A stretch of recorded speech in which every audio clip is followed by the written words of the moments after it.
بسم اللہ الرحمن الرحیم۔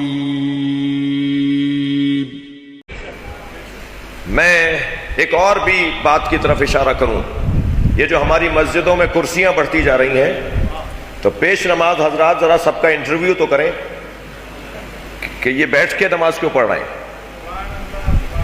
جی مولانا کمر میں درد ہے اس لیے بیٹھ کے نماز پڑھ رہا ہوں، جی گھٹنے میں درد ہے اس لیے بیٹھ کے نماز پڑھ رہا ہوں۔ تو ہر ایک کو خود اللہ کو جواب دینا ہے کہ واقعی ایسا ہے۔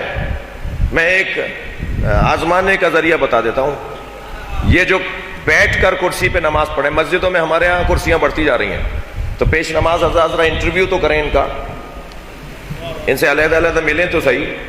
اچھا جو بیچارہ پہلے ہی 95 سال کا ہے اس سے کیا انٹرویو ہونا ہے، لیکن جو ماشاءاللہ 40 سال کا نظر آ رہا ہے، 50 سال کا نظر آ رہا ہے، وہ بھی اگر بیٹھ کے نماز پڑھ رہا ہے تو بات تو ہو کہ بھائی آپ کو کیا مشکل ہے، نماز تو ضائع نہیں کر رہے ہو اپنی۔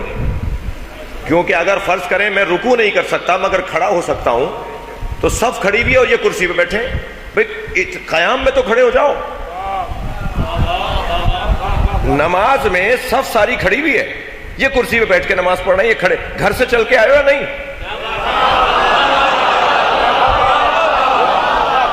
تم مسجد میں آ کے کرسی پہ بیٹھ گئے تو تم جو کھڑے نہیں ہو رہے تمہاری نماز باطل ہے، اس لیے کہ جتنا کر سکتے ہو اتنا تو کرو۔ اور ایسے لوگوں کے لیے ایک جملہ کہہ دیتا ہوں، ذرا دیکھ لیجئے گا ان کی جیب سے 1000 روپے کا نوٹ گرے تو کیسے جھک کے اٹھاتے ہیں، خود آزمائیں اپنے آپ کو۔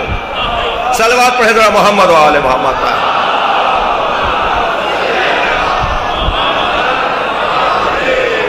مجھے معاف کیجئے گا، میں یہ بہت اچھی بات نہیں ہو رہی۔ مولا سجاد فرماتے ہیں ہم اہل بیت کے لیے وہ دن بڑی مصیبت کا دن ہوتا ہے جس دن ہم کھڑے ہو کے نماز نہ پڑھیں۔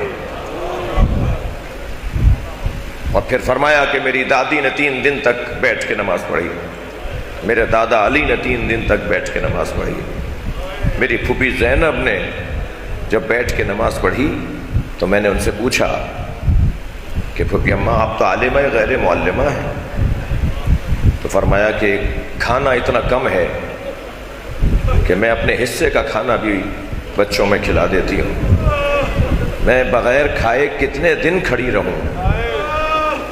جی یہ کیفیت ہے۔ نہیں عزیزوں، میں نماز گزاروں سے گزارش کر رہا ہوں اپنے آپ کو دھوکہ نہیں دو۔ ہاں بیمار ہیں تو خود جانتے ہیں کہ کتنا کر سکتے ہیں، سجدے میں نہیں جا سکتے مگر رکوع میں جا سکتے ہیں تو رکوع میں جاؤ، یہ کیا بات ہوئی؟ سجدے میں نہیں جا سکتے تو قیام بھی نہیں کر رہے، رکوع میں بھی نہیں جا رہے۔ جتنا کر سکتے ہو اتنا کرو گے ورنہ نماز باطل ہو جائے گی۔ جی پہلے ہی ہماری نمازوں کا کیا حال ہے، کیا حال ہے ہماری نمازوں کا، بے حال نماز ہے، بے حال نمازوں میں بھی یہ حال۔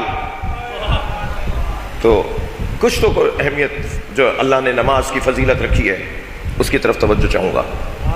بدن کمزور اللہ کو اچھا نہیں لگتا، مضبوط بدن کے لوگ، گزارش کروں گا انتظامیہ کے لوگوں سے بھی اور سیاسی لوگوں سے بھی جو اقتدار میں ان لوگوں جن کے پاس فنڈز آتے ہیں مسائل حل کرنے کا، تو اس طرح کے سینٹرز ہر علاقے کے اندر بنائیں تاکہ ہمارے جوان چاق و چوبند رہے، صحت مند رہے اور اچھا رہے۔ اگر آپ ہمارے لیٹسٹ ویڈیوز کے بارے میں جاننا چاہتے ہیں تو ہمارے چینل کو سبسکرائب کریں اور بیل آئیکن کو پریس کریں۔ شکریہ۔